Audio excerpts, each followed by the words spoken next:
ուժեղ հայեր, ինձ համար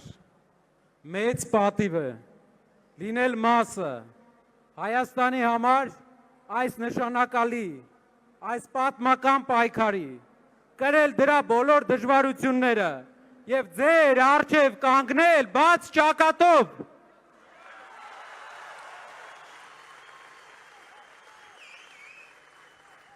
Մեկ տարվա ընթացքում մենք ունեցել ենք շատ հետաքրքիր տարի,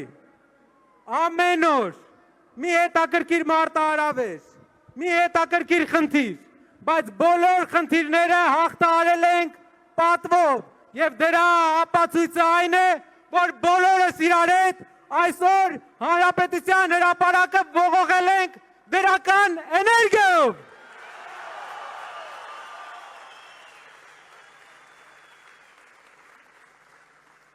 4 օրից մեր պատմության համար վճռորոշ օր է, 4 օրից հանրաքվե երկու բանի մասին, շարունակում ենք այսպես, շարունակում ենք թույլ մնալ,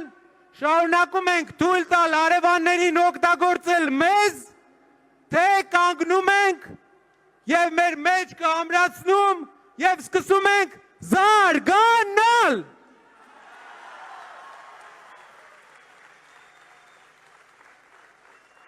Հանրաքվե է նրա մասին, թե թույլ ենք տալու փոքրիկ խմբակի պարտված ղեկավարին, թողել, որ Հայաստան մտնեն ադրբեջանցիներ, թե պահելու ենք մեր հայրենիքի վերջի մնացած հողը հայկական։ Հանրաքվե է նրա մասին, թե թույլ ենք տալու մեր եղբայրները Հայաստանը լքեն աշխատանքի համար, Հայաստանը լքեն ավելի լավ կյանքի համար, թե վերակառուցելու ենք մեր քանդած երկիրը և ուժեղացնելու ենք մեր երկրի տնտեսությունը, բարեկեցություն ենք բերելու հայ ընտանիքներին և այնպես ենք անելու, որ հայերը էլ չգնան։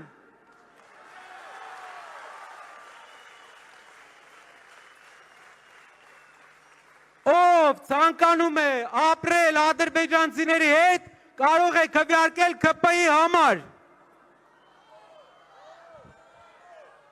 Ով ցանկանում է հայկական վերջին հողը,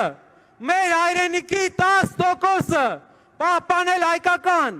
ուժեղացնել, քվեարկում է ուժեղ Հայաստանի համար։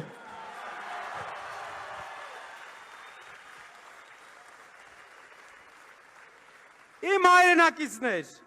ես ուզում եմ ձեզ մի բան ցույց տալ։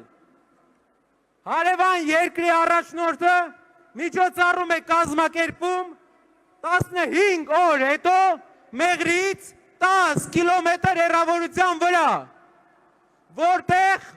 Նախիջևանում նրանք հայտարարում են ֆորում արևմտյան ադրբեջանցիների վերադարձի մասին իրենց կարծիքով։ Սա լինելու է ընտրությունից ընդամենը 11 օր հետո Ադրբեջանի ղեկավարը,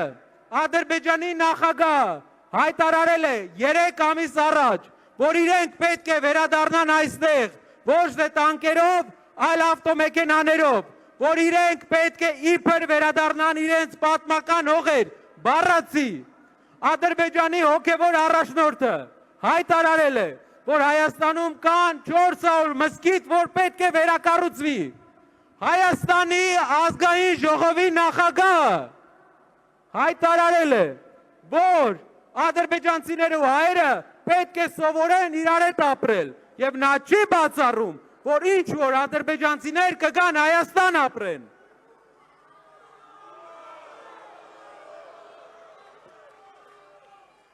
Հայաստանի սոցապ նախարարը, մեր երկրի սոցապ նախարարը կանգնում է ազգային ժողովի ամբիոնից և ասում է, որ մենք պետք է սովորենք միատարր ազգ որպես ապրենք։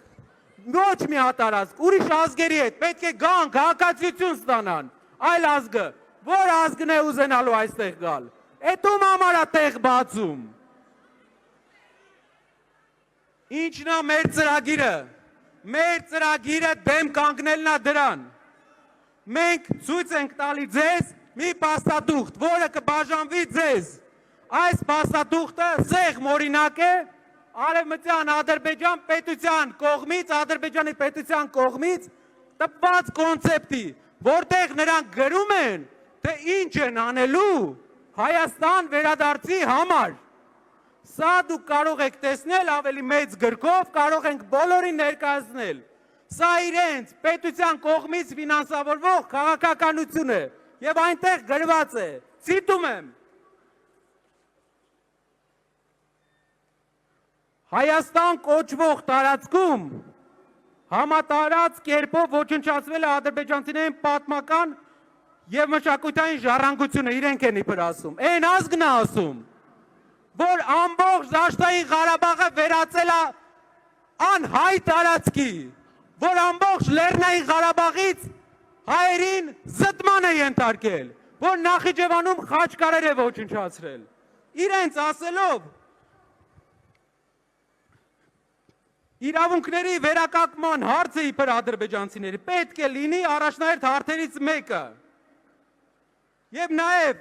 մզկիթների եւ գերեզմանատներ պետք է վերականգնվեն ադրբեջանական։ Սրա մեջ է գրված։ Իսկ մենք գիտեք ինչ ենք սրան ասում։ Մենք ասում ենք, որ Հայաստանում լինելու է առաջնորդ, որ երբեք սա թույլ չի տա, որ Փաշինյանի ու Ալիևի ծրագիրը հոդս է ծնդելու, հոդս։